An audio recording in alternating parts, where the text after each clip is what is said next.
Politics now, and ANC President Cyril Ramaphosa is hard at work drumming up support for the party. This ahead of the party's 107th birthday and the celebrations at Moses Mabhida Stadium this weekend. ENCA's Samgele Masego is tracking that story for us and joins us live from Durban. Let's talk to him now. So, Samgele, today the focus for the ANC president in particular is the lower South Coast region of the ANC, and my goodness, he doesn't need any reminding how problematic that particular region is. It's one of the three, if you were to say the troublesome three.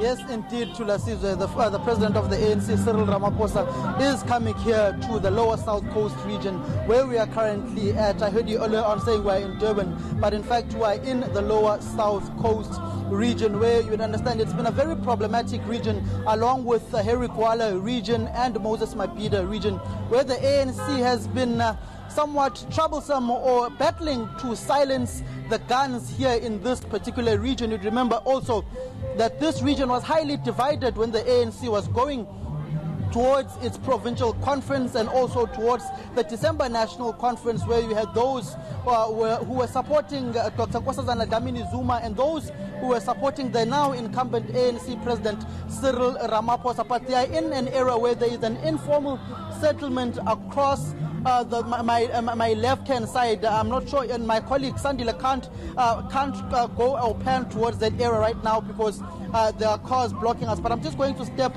out of shot and just show you that there is that ANC truck which the president of the ANC will be addressing from and speaking to the ANC members and supporters who will be converging here at this particular gathering to hear the message of the ANC president, who will be engaging with them on service delivery issues. As I'd say, that the lower South Coast region is relatively, one can say, is an ANC stronghold. You could remember, if you could go back to last year, the number of political killings that have been taking place in this particular region. I remember at some point where I did come going towards the Nasrec conference where Dr. Nkosazana Dlamini-Zuma was addressing. There was a councillor who was gunned down the following week. Sihlezi Galala, the then chairperson and re-elected chairperson now again, had to go down to that family and converge with that family and converse with them and try to find out what had truly transpired and happened during the killing of that particular councillor. So it's been a very troublesome region for the African National Congress. They had to disband the regional executive committee and institute a regional task team combining both factions that were supporting Cyril Ramaphosa and Dr. Nkosazana Dlamini-Zuma. So important then, isn't it, for the president of the ANC to hit the right notes during this period, which also serves as a campaigning and consolidation period because this is an election year. To what extent has he been helped then in consolidating unity in a province like that, in a region like that, by the list conference that took place over the weekend and the processes around finalizing the hotly contested list of representatives for the national elections?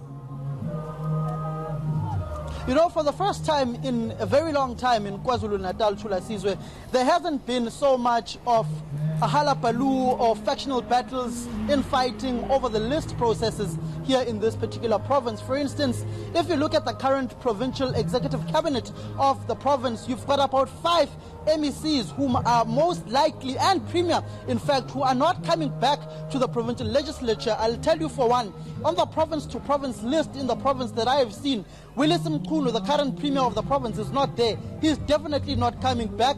He is basically winding up his government work, and he's forever not in office and winding it down and slowing it down slowly. So you are seeing Sihlezi Galala being introduced slowly but surely as the premier of the province. He's been acting. For instance, me and you always converse on this issue of Sihlezi Galala and his acting position of the premier, of acting premier of the province. We basically joke around and say he's probably the most permanent acting premier of the province. So you are probably seeing him being ushered in as the premier of the province. Then you've got the deputy speaker, Jeff Khatebe, who's basically not Jeff Khatebe in cabinet, Khatebe, who's not likely coming back in the legislature. You've got Weziwe Thusi as well, who is aging. Then you've got Spongiseni Domo, who has asked the provincial secretary, Dumiseni Ntuli, to take him to the National Assembly and relieve him of his cabinet position here in the province as the MEC. So you've got a lot of vacancies that will be coming up within this provincial cabinet, and the list that we've seen is relatively young. All right, Samgela Masego, thank you so much. And as far as the permanent acting premier is concerned, I know not what you are talking about. That is ENC's Samgela Masego out in KwaZulu-Natal, tracking the